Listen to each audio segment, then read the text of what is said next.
Assalamualaikum warahmatullahi wabarakatuh. Salam sejahtera untuk kita semua. Kembali saya Catur Sasongko hadir. Kali ini saya ingin mempresentasikan soal dan pembahasan dalam materi Risk and Return. Ini adalah materi yang ada di buku pengantar keuangan perusahaan atau Fundamental Corporate Finance yang dikarang oleh Ross dan kawan-kawan. Jangan lupa untuk mengunjungi www.elearningpenerbitsalemba.com, dapatkan materi-materi bernilai tambah berupa video pembelajaran, kemudian soal dan pembahasan komprehensif, serta persiapan menghadapi ujian tengah semester dan ujian akhir semester dari berbagai mata kuliah. Oke ya, kita mulai. Berikut ini adalah soalnya. Oke, berikut ini adalah informasi tentang 3 buah saham. Ya, ada saham X, ada saham Y, dan ada saham Z. Kemudian ada kemungkinan akan ada 3 kondisi ekonomi, yaitu kondisi ekonomi yang bagus, kondisi ekonomi normal, dan kondisi ekonomi yang buruk. Kemudian probabilitas terjadinya kondisi ekonomi bagus misalnya itu adalah 0,25 atau 25%, normal itu adalah 0,6, dan kondisi buruk adalah 0,15. Imbal hasil saham X jika kondisinya bagus itu adalah 25%, kondisi normal 18%, dan kondisi buruknya adalah 0%. Untuk saham Y kondisi bagus 40%, normal 14%, dan buruk minus 30%. Saham Z bagus itu 50%, normal 10%, dan buruk minus 45%. Diminta, yang pertama, jika portofolio Anda terdiri dari 3 saham tersebut, saham X, Y, dan Z dengan komposisi bobot saham X 35%, saham Y 35%, dan saham Z 30%. Jadi total bobotnya pasti harus 100%. Berapakah imbal hasil portofolio yang diharapkan dari 3 saham ini dengan bobot tertentu ini? Berapakah variannya dan berapakah standar deviasinya?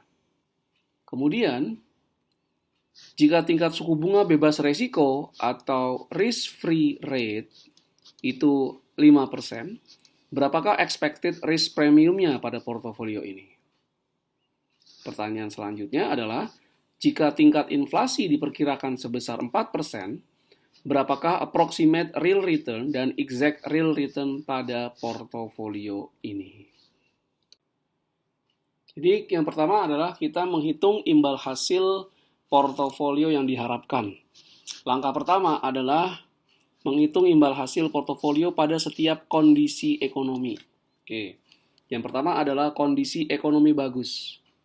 Nah ini kalau kondisi ekonomi bagus, saham X itu imbal hasilnya adalah 25%. Kemudian bobot saham X adalah 0,35 kali 25%. Jadi ini adalah bobot atau weight dari saham X dalam portofolio. 25% adalah imbal hasil saham X dalam kondisi ekonomi bagus. Kemudian ditambah bobot dari saham Y itu juga 35% atau 0,35. Kemudian saham Y memberikan imbal hasil 40% kalau kondisi ekonomi bagus. Yang terakhir adalah untuk saham Z, itu bobotnya adalah 0,3% atau 30%, 0,30, kali saham Z kalau kondisi ekonomi bagus, dia memberikan imbal hasil 50%. Maka imbal hasil pada kondisi perekonomian yang diperkirakan bagus, itu adalah 37,75%. Berikutnya kita cari bagaimana kalau kondisi ekonominya normal. Saham X itu adalah 0,35 kali 18%. Ingat, 0,35 adalah bobot saham X dalam portofolio yang Anda susun. 18% ini adalah imbal hasil saham X jika kondisi ekonomi normal. Berikutnya untuk saham Y adalah 0,35 juga.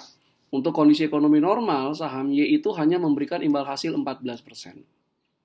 Berikutnya untuk yang Z 0,3 kali, kalau kondisi ekonomi normal, saham Z memberikan 10%. Maka jika kondisi ekonomi normal, imbal hasilnya dari ketiga saham ini yang membentuk portofolio itu adalah 14,20%. Kemudian bagaimana jika kondisi ekonominya buruk? Untuk yang X adalah 0,35 kali 0%. Kondisi ekonomi buruk, saham X memberikan imbal hasil yang diharapkan sebesar 0%. Jadi bobotnya 0,35 kali 0%. Saham Y itu juga 0,5, tapi kalau kondisi ekonomi buruk, saham Y itu imbal hasilnya minus 30%. Kemudian yang Z 0,3 kali minus 45%. Nah, kalau kondisi ekonomi buruk, maka imbal hasil yang diharapkan itu adalah minus 24%. Oke, jadi ini masih mencari imbal hasil portofolio yang diharapkan. Ini langkah yang pertama. Langkah yang kedua, kita menghitung sekarang benar-benar imbal hasil portofolio yang diharapkan. Jadi imbal hasil portofolio yang diharapkan adalah kondisi ekonomi bagus itu kemungkinan probabilitasnya adalah 25%. Jadi 0,25 kali 37,75 ini adalah imbal hasil yang diharapkan dari 3 saham X, Y, dan Z dalam satu portofolio jika kondisi ekonomi bagus. Maka dia 9,44%. Kemudian kalau kondisi ekonomi normal, kalau Anda lihat di soalnya, kondisi ekonomi normal itu probabilitas terjadinya adalah 60%. Maka dia 0,6 kali. Nah, di slide sebelumnya, itu kondisi ekonomi normal, 3 saham itu jadi portofolio, imbal hasilnya adalah 14,2. Maka kondisi normal itu 8,52%. Kalau kondisi ekonomi buruk, probabilitas terjadinya itu adalah 15%. Nah, kalau kondisi ekonomi buruk tadi, imbal hasil yang diharapkan adalah minus 24%. Maka kalau kondisi ekonomi buruk itu minus 3,6%. Nah, kemudian imbal hasil portofolio yang diharapkan itu adalah penjumlahan imbal hasil dari 3 kondisi ekonomi ini kita jumlahkan. Maka totalnya adalah 14,36. Nah, ini adalah imbal hasil portofolio yang diharapkan yang terdiri dari saham X, Y, dan Z dengan bobot 35%, 30% dan 30%. Dan kondisi perekonomiannya bagus, normal, buruk dengan probabilitas 0,25, 0,6, dan 0,15%. Berikutnya kita akan mencari varian dan standar deviasi. Yang pertama kita menghitung dulu varian imbal hasil portofolio yang diharapkan. Nah, ini sama, kita lihat kondisi bagus. Nah, kalau kondisi bagus, tadi kita hitung imbal hasil yang diharapkannya adalah 37,75%. Ya, lihat lagi di slide sebelumnya. Kemudian, imbal hasil yang diharapkan rata-ratanya yang sudah kita hitung juga itu adalah 14,36% dari portofolio. Jadi sekali lagi, ini adalah imbal hasil kalau kondisi ekonomi bagus dari 3 portofolio. 14,36% ini adalah imbal hasil yang diharapkan dari portofolio yang terdiri dari X, Y, Z dengan 3 kondisi ekonomi ya. Jadi kayak rata-ratanya. Dipangkatkan 2 dikali, nah 0,25 ini adalah probabilitas kalau kondisi ekonomi bagus.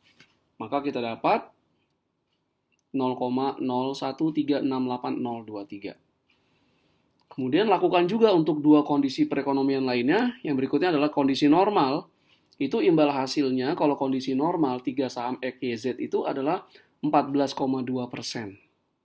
Nah, dikurangi 14,36 ini imbal hasil portofolio yang terdiri dari 3 saham X, Y, dan Z dan 3 kondisi perekonomian. Dikali dengan 0,60 ini adalah probabilitas terjadi kondisi ekonominya normal. Maka kita dapat 0,0000149. Terakhir dengan kondisi ekonomi buruk. Itu kondisi ekonomi buruk tadi, imbal hasil yang diharapkan dari 3 saham tersebut adalah minus 24%. Dikurangi 14,36 ini adalah imbal hasil portofolio X, Y, dan Z. Dikali kondisi ekonomi buruk itu probabilitas terjadinya adalah 0,15.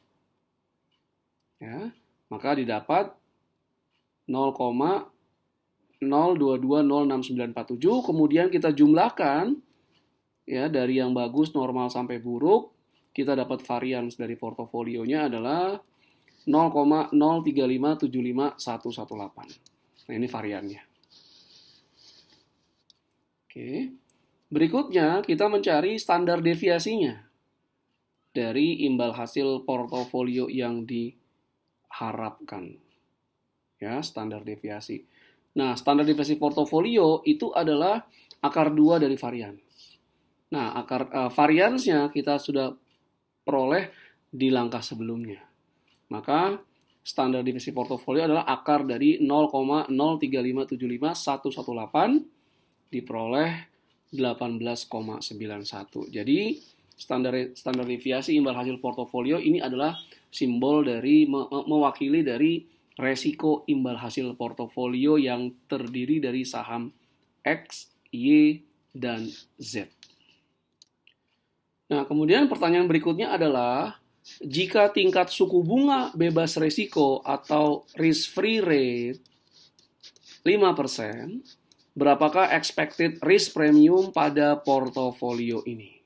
Ya, jadi risk-free-nya 5%, kemudian expected risk premium portofolio berapa? Nah, ini kita dari capital asset pricing model atau security market line model kita dapatkan bahwa imbal hasil yang diharapkan sebuah saham I, misalnya contoh di sini, itu adalah tingkat suku bunga bebas risiko atau risk free ditambah expected ini RM tingkat imbal hasil pasar atau return market dikurangi tingkat suku bunga bebas risiko dikali misalnya ini beta saham I. Nah, expected risk premiumnya ini adalah ini. Nah, ini expected risk premiumnya.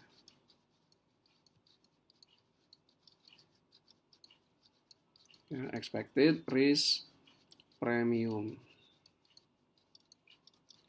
Nah, kita dapat dari perhitungan expected imbal hasil yang diharapkan dari portofolio yang terdiri dari saham X, Y, dan Z tadi adalah 14,36%. Kemudian tingkat suku bunga bebas resikonya 5% dapat dari soal. Nah, yang dicari adalah ini, expected risk premium. Kita sudah punya data imbal hasil yang diharapkan portofolio dan tingkat suku bunga bebas risiko. Maka kita arrange persamaannya. Expected risk premium adalah tingkat imbal hasil portofolio yang diharapkan dikurangi dengan tingkat suku bunga bebas risiko. Nah, 14,36% dikurangi 5%, maka kita dapatkan 9,36%. Pertanyaan selanjutnya adalah, jika tingkat inflasi diperkirakan sebesar 4%, ya, inflasinya 4%, berapakah approximate real return dan exact real return pada portofolio ini? Portofolio yang dibangun oleh saham X, Y, dan Z. Oke. Jadi approximated real return itu adalah imbal hasil portofolio dikurangi dengan tingkat inflasi yang diharapkan. Nah, imbal hasil portofolionya kita dapat ya 14,36% dan inflasi dari soal tadi adalah 4%. Maka approximated real return-nya itu adalah 10,36%. Berikutnya adalah berapakah exact real return-nya? Nah, kalau exact real return-nya ini adalah 1 ditambah imbal hasil portofolio, ya, yang ini, dibagi dengan 1 plus tingkat inflasi kurang 1. Maka exact real return-nya adalah 1 plus 14,36. Ini imbal hasil portofolio yang terdiri dari saham X, Y, dan Z. Kemudian inflasinya 4%, ya. 1 plus 4% minus 1. Maka exact real return-nya adalah 9,96%. Jadi kalau ditanya berapa imbal hasil real yang sebenarnya, itu adalah 9,96%. Kalau pendekatannya itu approximated-nya. Oke. Dengan demikian berakhir sudah presentasi saya terkait dengan soal dan pembahasan risk and return yang ada di buku pengantar keuangan perusahaan, ya, atau corporate fundamental finance yang dikarang oleh Ross dan kawan-kawan. Jangan lupa untuk mengunjungi www.elearningpenerbitsalemba.com. Terima kasih. Assalamualaikum warahmatullahi wabarakatuh. Salam sejahtera untuk kita semua. Bye.